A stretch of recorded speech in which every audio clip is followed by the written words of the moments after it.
కార్తిక్ డాక్టర్తో మాట్లాడుతూ ఉండగా మాటలు వినేసిన సుమిత్ర. అసలు కార్తిక్ ఏం చెప్పాడు, సుమిత్ర ఏం వింది, ఇదంతా ఏం జరగబోతుందో తెలుసుకోవాలనుకుంటే ఇప్పుడే మా ఛానల్ తప్పకుండా సబ్స్క్రైబ్ చేసుకుని మా వీడియోని ఒక లైక్ చేయండి. పక్కనే ఉన్న గంట సింబల్ మీద క్లిక్ చేసి నోటిఫికేషన్స్ ఆల్లో పెట్టుకోండి. అప్పుడు ఏమేమి చేసే వీడియోలు మీకు రోజు వస్తుంటాయి. ఏవే, అసలు నువ్వు మనిషిగా కూడా మాట్లాడలేవా కాసేపన్నా? ఎందుకని ఇలా పిచ్చి పిచ్చిగా మాట్లాడుతావు నువ్వు అని ఇక కాంచన అంటుంటే, నేనేం చేశానత్త, ఉన్నదే కదా మాట్లాడాను. అగ్రిమెంట్ రద్దు చేయడానికి కుదరదు, నా పెళ్ళయ్యేదాకా బావ అగ్రిమెంట్ని మార్చొద్దని చెప్పాడు కూడా అని ఇక కార్తిక్ గురించి జోష్న చెప్తుంటే, ఎరా కార్తిక్, నువ్వు దానికి దీనికి లింక్ పెట్టి చెప్పావా అని కాంచన అడుగుతుంది. లింక్ పెట్టి ఏం చెప్పలేదమ్మా నేను, కాకపోతే పెళ్లి చేస్తామని మాత్రమే చెప్పాను అని కార్తిక్ అంటుంటే, మరి దానికి దీనికి లింక్ పెడతావేంటి జోష్న నువ్వు అని కాంచన అడుగుతుంటే, నేను పెడతాను అత్త, నేను పెడతాను అంతే, ఇదే ఫైనల్ అని జోష్న అంటుంది. సరే అమ్మా, ఏదో ఒకటి యాడ్ ఇవ్వు, పెళ్లి చేసేసి పంపేస్తే ఒక పని అయిపోతుంది కదా, మనకి హ్యాపీ వీళ్ళకి హ్యాపీ, పెళ్ళే కదా చేసేద్దాము అని కార్తిక్ అంటాడు. అన్నయ్య, మీ కూతురికి మంచి సంబంధాలు ఎదుర్కొని బేగా పెళ్లి చేసి పంపన్నయ్య, నా కుటుంబానికి సుఖం లేకుండా చేస్తుంది నీ కూతురు. కొడుకు వల్ల ఆలోచించి ఆయనకి మళ్ళీ హార్ట్ అటాక్ వచ్చే ప్రమాదం ఉందని నా భయం. ఏంటి ఇది, నాకు అర్థం కాక అడుగుతున్నాను, పెళ్లి చేసుకుని బేగా పంపే అన్నయ్య అని చెప్పేసి ఇక కాంచన చెప్పేస్తే, సరే చెల్లమ్మ అని చెప్పేసి ఇక దశరథ అంటాడు. ఇక కాంచనాని శ్రీధర్ని అయితే కార్ దగ్గర దాకా తీసుకువెళ్ళి ఎక్కించి ఇక వెనకాతలకైతే వస్తాడు కార్తీక్. మావయ్య, నీతో కొంచెం మాట్లాడాలి అని కార్తీక్ అంటుంటే, ఏంట్రా, రా మావయ్య పక్కకు చెప్తాను అని చెప్పేసి ఇక పక్కకైతే వెళ్తాడు కార్తీక్ మరియు దశరథ. మొన్న జోష్నాకి కిడ్నాప్ అయింది కదా, ఆ కిడ్నాప్ చేయించుకుంది జోష్నయే.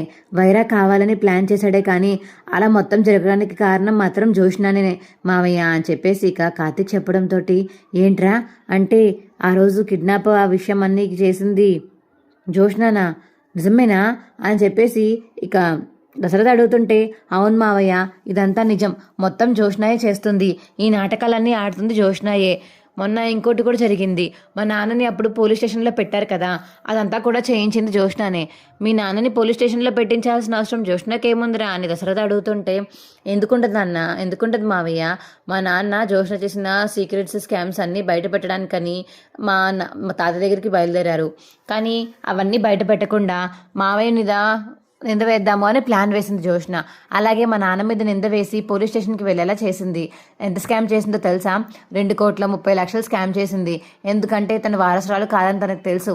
ఎంత కొంత డబ్బు వెనక వేసుకుంటే ఆ వెనక డబ్బులతో అయినా హ్యాపీగా బతకొచ్చు అని చెప్పేసి వెనకతలు వేసుకుంటుంది ఆ డబ్బులన్నీ.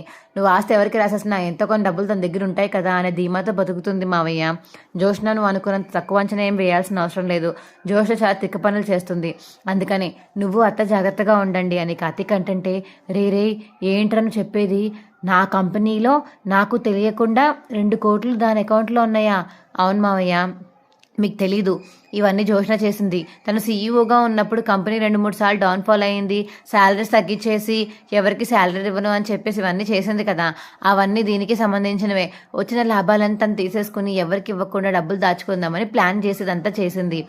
ఆఖరికి మా నాన్న సీఈఓ అయ్యేటప్పటికి మా నాన్నకి మొత్తం తన నిజాలన్నీ తెలిసిపోయాయి. తనే సీఈఓ అవుతుంది కదా అని ధీమాతో ఉండిపోయి అవన్నీ తీయకుండా డిలీట్ చేయకుండా జాగ్రత్త పడకుండా ఉంది. మా నాన్న వెళ్ళి అవన్నీ చూసేసాక తనకు అప్పుడు తెలిసింది. మరి ఎలా తెలిసిందో తెలియదు కానీ జోష్నాకి మాత్రం ఈ నిజం గురించి తెలుసు. అందుకనే మా నాన్నకి మీదకి అటాక్ చేయించి వైరాతోటి కాసుతోటి చేతులు కలిపి ఇంకో మా నాన్నని ఇలా జైలు పాలు చేసింది. ఆ టైంకి ఇదంతా జరిగింది మావయ్య అని కార్తీక్ చెప్పేసరికి రే నమ్మలేకపోతున్నాను రా, జోష్న చాలా మంచిది అనుకున్నాను, కానీ ఇంత దారుణంగా తెగిస్తుందని ఎప్పుడు కల్లో కూడా ఊహించలేదురా అని ఇక దశరథ అంటుంటే, అవును నిజమే మావయ్య, నేను ఊహించలేదు. ఇవన్నీ చాలా తెలుసుకున్నాక నాకైతే చాలా దారుణంగా అనిపించింది. తనకు తాను ఎవరైనా కిడ్నాప్ చేయించుకుంటారా, తన లైఫ్నే రిస్క్ చేస్తారా ఇంత అమౌంట్ కోసం, ఇంత ఆస్తి కోసం అని అనిపించింది. నేను మాత్రం ఎప్పుడు కూడా అలా డబ్బుల కోసం లైఫ్ని రిస్క్లో పెట్టను మావయ్య, నా దీప కూడా పెట్టదు. కానీ జోష్న ఆ డబ్బుల కోసం చాలా చాలా చేస్తుంది.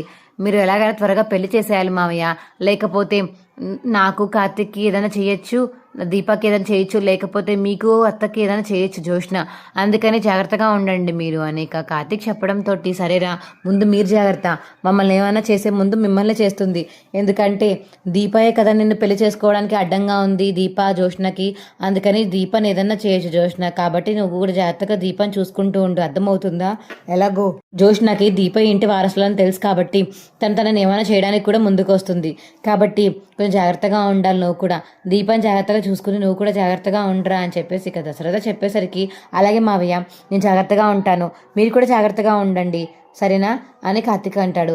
సరే నీకు ఇద్దరు అయితే హాల్లోకి వెళ్ళిపోతారు. ఏంట్రా ఎంతసేపు మాట్లాడుకున్నారు, ఏం చెప్పుకున్నారు అని ఇక సుమిత్ర అంటుంటే ఏం లేదత్తా మాకు మధ్య బోళ్ళు ఉంటాయి, అన్నీ మీకు చెప్పాలా ఏంటి అని ఇక కార్తీక్ అంటుంటే సరే సరే బాగానే మాట్లాడుకుంటున్నారు మావయ్య అల్లుళ్ళు ఇద్దరుని, బాగా ఫ్రెండ్స్ అయిపోయారే మీరు, అసలు ఎంత బాగా మాట్లాడుకుంటున్నారో అని చెప్పేసి ఇక సుమిత్ర అయితే అంటుంది. నీకు కూడా కబుర్లు ఏమైనా చెప్పాలనుకుంటే పెద్ద మేడం గారితో లేకపోతే దీపతో అదిగో పార్యాతంతో ఎవరితోనే చెప్పుకోవచ్చు కదా అక్క, నువ్వెవరితోనూ సరిగ్గా మాట్లాడవు, ఇంకేముంది అని చెప్పేసి కార్తీక్ అంటే నేను ఎందుకు మాట్లాడాను రా, అందరితోనూ మాట్లాడతాను, దీపతో మాట్లాడతాను, నా కూతురుతో మాట్లాడతాను, దీపతో మాట్లాడితే ఎక్కువసేపు మాట్లాడాలనిపిస్తుంది, జోష్న ఏంటంటే నా మాటలు సరిగ్గా వినిపించుకొస్తాను, అందుకే తనతో పెద్ద మాట్లాడబుద్ధి లేదు, పార్యాతం గారా అత్తయ్య గారు అసలు ఎక్కడ ఖాళీ ఉండదు, ఆవిడ మాటలే వినాలి తప్ప నా మాటలు మాత్రం ఆవిడ వినదు అని చెప్పేసి ఇక సుమిత్ర చెప్పేసరికి ఇంకా ఇంట్లో అందరూ అయితే నవ్వుకుంటారు. సరే సరే నేను ఫోన్ మాట్లాడాలి, మీరు మీ పని చూసుకోండి అని చెప్పేసి ఇక కార్తీక్ అయితే ఫోన్ మాట్లాడడానికి పక్కకి వెళ్తాడు. హలో డాక్టర్ ఏంటి సడన్గా ఫోన్ చేశారు, ఏమైంది అని ఇక కార్తీక్ అడిగేసరికి ఏం లేదు మిస్టర్ కార్తీక్, ఇలా మీ అత్త పరిస్థితి ఎలా ఉంది ఏంటి అని చెప్పి తెలుసుకోవడానికని కాల్ చేశాను అని డాక్టర్ చెప్తుంటే ఇక సుమిత్ర కూడా అటే లేచి ఇక బయటికి వెళ్దామని వస్తుంది. కార్తీక్ అయితే ఇక ఫోన్లో మాట్లాడడం చూసి అక్కడ ఆగి వింటూ ఉంటుంది. సుమిత్ర అయితే లేదు డాక్టర్ అంతా బాగానే ఉంది, మా అత్తకి దీప కూడా బాగానే ఉంది, మరి బ్లడ్ లెవెల్స్ అన్నీ బాగానే ఉన్నాయా దీపకి, బ్లడ్ లెవెల్స్ అన్నీ దీపకి బాగానే ఉన్నాయి, బోన్ మ్యారో డొనేట్ చేసింది కదా వాళ్ళ అమ్మకి, అందుకనే మొత్తం బాగానే ఉంది అని చెప్పేసి ఇక కార్తీక్ చెప్తుంటే ఫోన్ కాల్లో అదంతా వినేస్తుంది. ఇక సుమిత్ర అయితే ఏంటి దీప బోన్ మ్యారో డొనేట్ చేయడం ఏంటి, దీపక్ ఎలా ఉందని డాక్టర్ అడగడం ఏంటి, సుమిత్ర నన్ను కూడా అడిగింది, అంటే నాకు ఆపరేషన్ డాక్టర్ కదా, నిహారిక డాక్టరే కదా తను, ఎందుకని నా గురించి దీప గురించి అడుగుతుంది, దీప బోన్ మ్యారో ఇవ్వడం ఏంటి, నా కూతురు జోష్న కదా నాకు బోన్ మ్యారో ఇచ్చింది, అసలు ఏం జరుగుతుంది, వీడు బయటకు వచ్చాక వీడిని అడగాలి, వీడు కావాలని అబద్ధాలు కూడా ఆడొచ్చు, కాబట్టి తెలిసి తెలియనట్టు అడుగుదామా అని చెప్పేసి సుమిత్ర అయితే మనసులో అనుకుని రే కార్తీక్ ఎవరితో మాట్లాడుతున్నావు అని అప్పుడే వస్తుంది. సరే డాక్టర్ నేను మళ్ళీ చేస్తాను, మా అత్తయ్య వచ్చిందని ఇక ఫోన్ కట్ చేస్తాడు కార్తీక్ అయితే. ఎవరితో మాట్లాడుతున్నారా కట్ చేస్తావు అని అడుగుతుంటే ఏం లేదు డాక్టర్తోనే మాట్లాడుతున్నాను అని చెప్పేసి ఇక సుమిత్ర అంటుంది.